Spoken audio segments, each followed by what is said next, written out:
Hey, in this video I'm gonna show you one of the most promising fixes for silent reflux, how it completely backfired for me in the end, and also what worked instead. My name is Alexander. I've been suffering from silent reflux for over 2 years. Now 10 years later, I'm completely symptom free. And I created this channel because I want the same for you. I know it's hard to find success stories online. Not because they do not exist, but because people who figure it out usually just move on. So this pill is supposed to fix silent reflux. But wait, there's actually 2 of these. So which one works?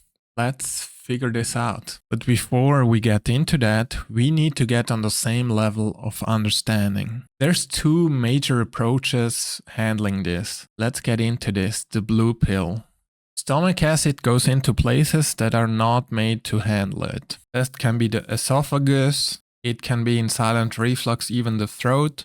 This irritation, this damage causes symptoms. And this leads to a simple conclusion. Acid must be the problem. Let's get rid of acid with this pill. PPIs, proton pump inhibitors. Less acid should mean less irritation. But in reality, it's not that simple. I've been taking PPIs. They seem to help a little bit. If you suffer with silent reflux, you might even get prescribed double the dose. I got some relief, but it never seemed to fully solve the problem. And be aware, like when you taper off, there's a huge rebound effect. I had some of the worst silent reflux when I stopped the PPIs. To be honest, I'm not a big fan of this route because our body is more complex than that. Stomach acid must have a function, right? It's not there by accident. If we completely eliminate it, how can our body digest food this way? Stomach acid is important to kill harmful bacteria, break down food, absorb important nutrients. And there's studies on this, right? People who take long-term PPIs, usually they have some nutrition deficiencies. Imagine having a car. Oil is leaking and the solution is just, okay, let's get rid of the oil. But long-term, it's gonna lead to other problems. I'm not a fan of fixing one problem by creating new ones. So this route with the blue pill, it can help to relieve some symptoms for a moment.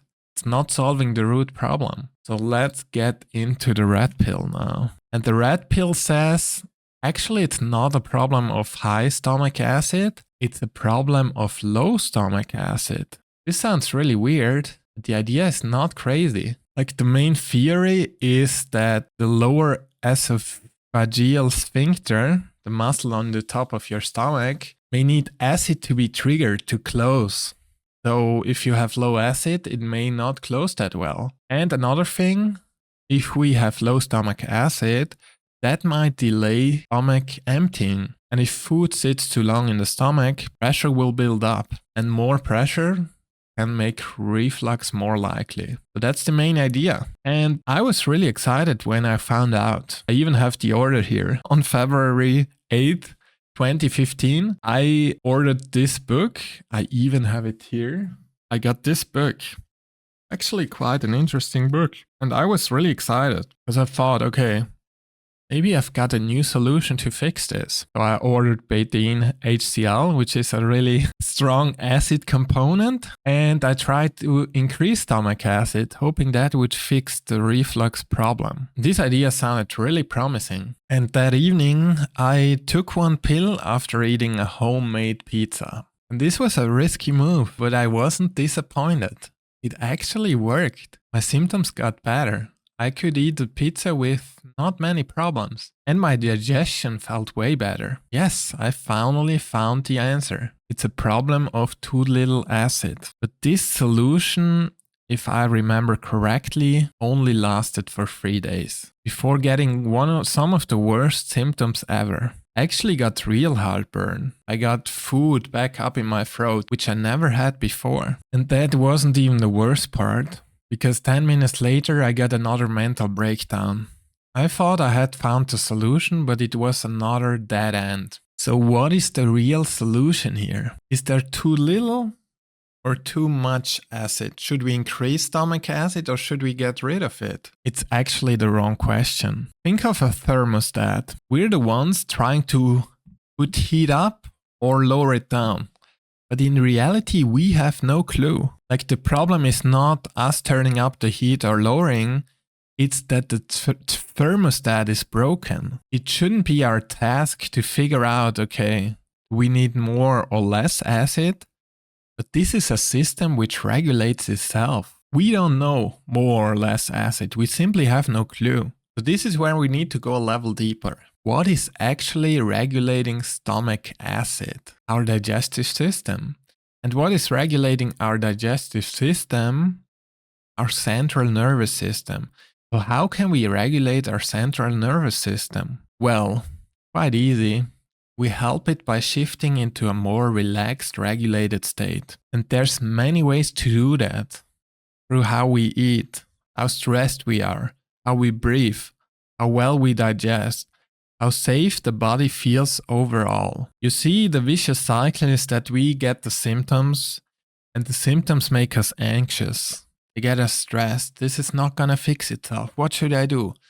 Our body gets even more stressed. And recently I stumbled across a forum on Facebook where people talked about this. Does anyone else feel like their dysregulated nervous system and or anxiety has played a big part in developing LPR? Because that seems to be the root of it for me. Yes, I think stress plays a big role. Yes, completely. Once I learned to let go of thinking about it all the time, my symptoms reduced drastically. Yes, I'm thinking my stress has escalated it horribly. Yeah, it came during a very stressful period in my life. So everyone feels like stress, overall mood is worsening their symptoms. You see, this is the root problem.